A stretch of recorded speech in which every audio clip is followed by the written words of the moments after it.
Welcome to I Love to Tell the Story, a podcast on the narrative lectionary. I'm Rolf Jacobson. I'm Jenny Pietz. Lois Malcolm. And welcome especially to Lois Malcolm for this podcast. Lois's first time on the narrative lectionary podcast, along with me and Jenny. Lois is another colleague from Luther Seminary, and we're glad that you're here. Why don't you tell people one thing about yourself, Lois, that they're dying to know? I'm the faculty member who's been at Luther Seminary the longest, but I'm not going to say when I started. Awesome. All right, so this is the podcast for April 17th, 2025, which is Maundy Thursday, and the text is the Last Supper in Luke 22, 1 through 27. There's a whole lot going on in this text.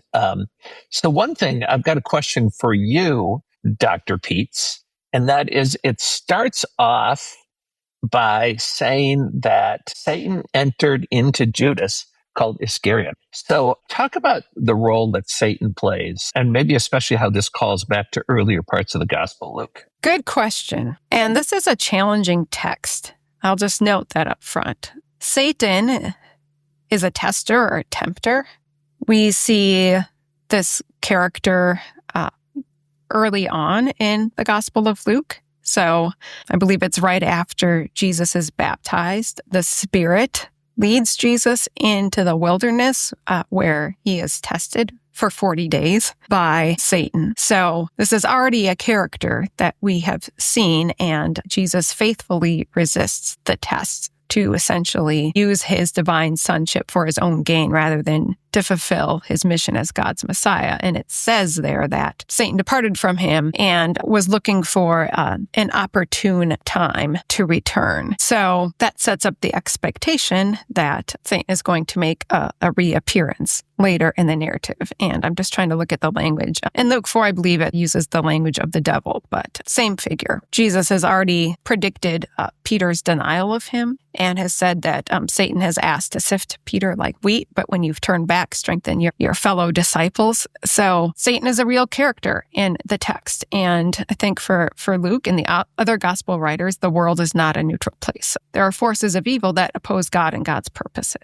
So the Holy Spirit plays a big role in Luke's gospel to empower Jesus' ministry. Powers of evil are also real and are seeking to claim people away from God and God's kingdom and God's purposes in Jesus. So here at the Last Supper, or before it, we see Satan reappearing and entering Judas. And from there, Judas determines to betray Jesus over to death, to turn him into the authorities. This raises a lot of questions, and I think that the Gospel of Luke doesn't give us all the answers we want. It does show that people can be influenced by powers of evil, that the world is not a neutral place, that there are cosmic forces that are seeking to persuade people. So that's a factor, but I think the Gospel also holds people responsible for their decisions, so that Judas couldn't just say, oh, the devil made me do it. He's still cooperating with the forces of evil. And I think this is a difficult dynamic, especially as we think about preaching and teaching these texts. How do we talk about the reality of evil in our world today, together with humans having agency as well and having choice? And so that's the dynamic we see here. And I think it's really powerful because Satan is said to enter Judas before Jesus shares the Last Supper with his disciples, including Judas. And there he says that he is giving his life even for the one who will betray him, who is at the table. So that's a very powerful image as well.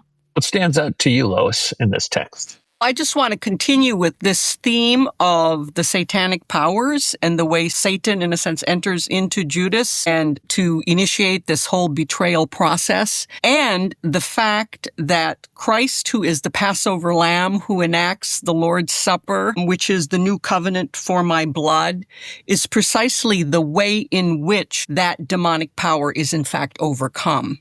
So that there's a direct connection between the character of Jesus' death, which is going to be the cup, his destiny. His destiny as the Messiah is that his life now is poured out, which now enacts the new covenant, which is connected with Jeremiah, that time when we will be able to have the law written on our hearts, where we will live out God's reign.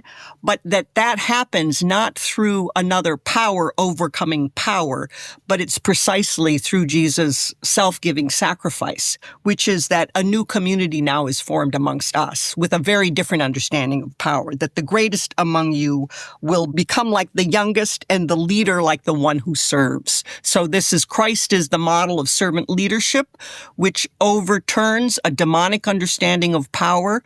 And we now, through Christ, through the new covenant, now, as we eat and drink Christ's body, now can embody that new community amongst ourselves, amongst one another. There's this curious note. I shouldn't say curious. It's a familiar phrase, but like you just mentioned it, Lois. So in verse 24, dispute arose among them as to which one of them was to be regarded as the greatest. And then Jesus repeats something he says earlier. The kings of the Gentiles lorded over them. Those in authority over them are called benefactors, but not so with you. The greatest among you shall become like the youngest, and the leader like one who serves. Correct me if I'm wrong, especially you, Jenny. This part only occurs during the Lord's Supper in Luke, right? I don't remember this dispute about who will be the greatest during the Lord's Supper in Mark. Yeah, I'm not sure.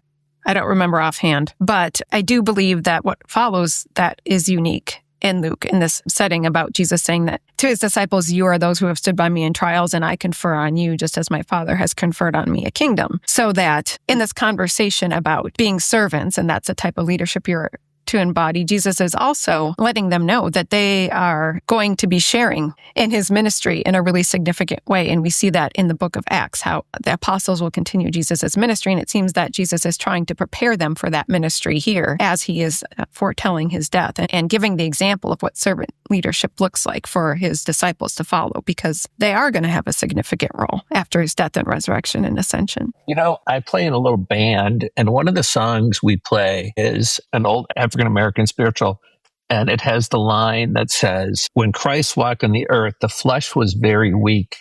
He girded his loins and washed the disciples' feet. I mentioned that there seems to be a really important part of the Maundy, Thursday text in all four Gospels, which seem to be emphasizing the weakness of humanity. Here you see it in the passage I just quoted in 24 and following, arguing about who's the greatest on this night. You see it in Judas being susceptible to temptation, but then turning and betraying Jesus.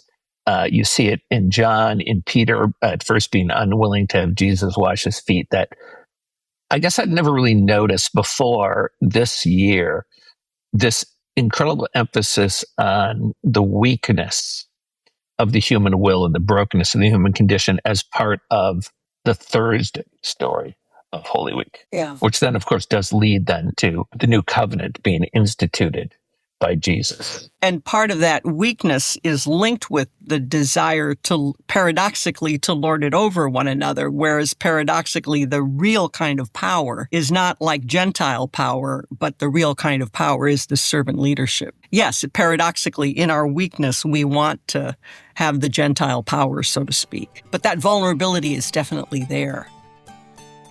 I Love to Tell the Story is a production of Luther Seminary's Working Preacher. The narrative lectionary was developed at Luther Seminary and has been hosted on Working Preacher since 2011. Find episodes and links at workingpreacher.org/narrative. And be sure to rate, subscribe, and comment on YouTube. Thanks for joining us.